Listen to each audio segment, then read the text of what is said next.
एक समय की बात है। एक व्यापारी अपनी 3 बेटियों के साथ रहता था।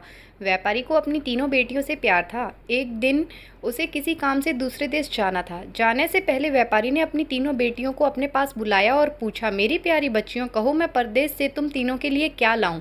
पहली बेटी ने सुंदर कपड़े, दूसरी बेटी ने गहने मंगवाए और तीसरी बेटी ने, जिसका नाम ब्यूटी था, उसने अपने पिता से कहा वह उसके लिए एक गुलाब का फूल ले आए। व्यापारी ने अपनी तीनों बेटियों से उनके उपहार लाने का वादा किया और अपने सफ़र पर निकल पड़ा। अपना काम खत्म करके व्यापारी जब अपने घर की ओर चला तो वह तूफान में फंस गया और रास्ते से भटक गया। बहुत कोशिश के बाद भी वह अपने घर का रास्ता ढूंढ न सका।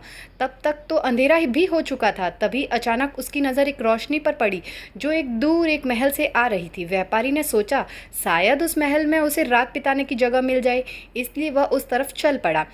सूरत से नहीं, सीरत से प्यार करना चाहिए। जब व्यापारी महल में पहुंचा तो महल में कोई भी नहीं था। उसे हर तरफ देखा लेकिन उसे कोई नहीं मिला। आश्चर्य की बात थी कि खाने की मेज पे कई प्रकार के स्वादिष्ट व्यंजन भी रखे थे, परंतु खाने वाला कोई नहीं था। भोजन देख व्यापारी रह न सका। भूख और बढ़ गई, इसलिए उसने भरपेट खाना खाया और एक कमरे में मुलायम गद्दों पे सो गया। सुबह व्यापारी ने जब महल के बगीचे में सुंदर गुलाब खिले देखे तो ब्यूटी से किया हुआ वादा याद आया।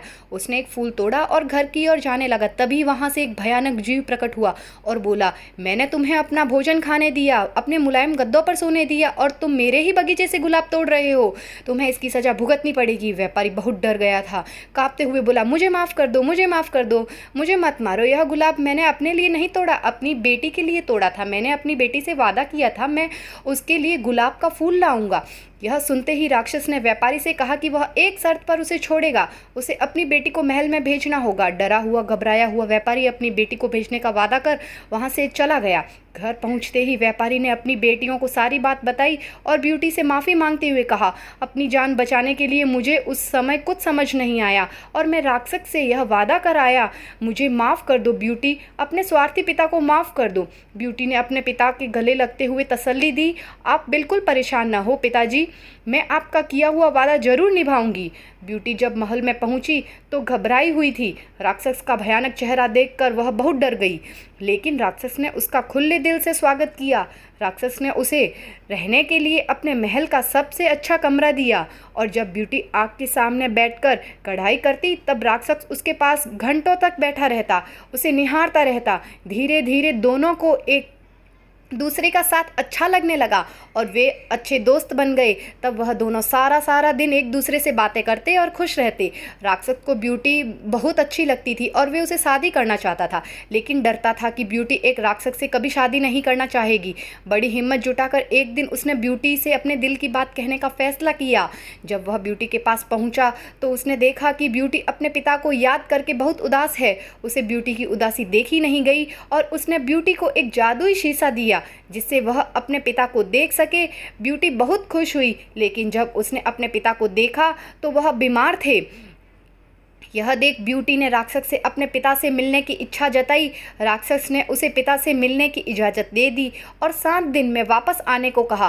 ब्यूटी ने तय समय में आने का वादा किया और अपने घर चली गई। ब्यूटी को सामने देख व्यापारी खुश हो गया और जैसे जैसे उससे पता चला कि राक्षस भेड़ देखने में भले ही क्रूर हो, लेकिन वह दिल का बहुत ही नेक और दयालु है। व्यापारी की सेहत और सुधरती गई। परिवार में मिलने की खुशी से 7 दिन कब निकल गए ब्यूटी को पता ही नहीं चला। एक दिन ब्यूटी ने सपना देखा कि राक्षस की हालत बहुत खराब है और जल्दी ही मरने वाला है। अगले ही दिन वह महल वापस आ गई और उसने पाया कि राक्षस बगीचे में बेसुध पड़ा हुआ था, जैसे वह मर चुका हो। ब्यूटी उसे देखते ही रो पड़ी, तुम मुझे छोड़कर मत जाओ, मैं तुमसे बहुत प्यार करती हूँ और तुमसे शादी करना चाहती हूँ।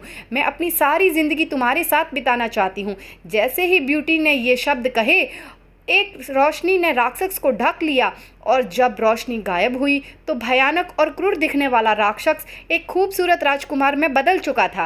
राजकुमार ने बताया कि एक दुष्ट जादूगरनी ने उसे एक राक्षस बना दिया था और सच्चे प्यार से ही उस जादू को तोड़ा जा सकता था। बहुत समय से राजकुमार उस लड़की को ढूंढ रहा था जो उससे उस रूप से प्यार करे जिससे वह डरते थे, जो उसकी सूरत से नहीं बल्कि उसके गुणों को चाहे। आखिरकार राजकुमार को उसका सच्चा प्यार मिल गया और वह बहुत खुश था। जल्द ही ब्यूटी और राजकुमार की शादी हो गई और वह अपनी गुलाबों सी खूबसूरत दुनिया में हंसी खुशी रहने लगे। मोरल ऑफ द स्टोरी, इस कहानी से हमें यह शिक्षा मिलती है कि हमें किसी की सूरत को देखकर उसकी सीरत का अंदाज़ा नहीं लगाना चाहिए। इंसान का बाहरी रूप उसका सिर्फ दिखावा है, उसका साफ दिल, उसके गुण देखकर इंसान से प्यार किया जाता है। Thank you watching my video. Please like, share and subscribe my channel.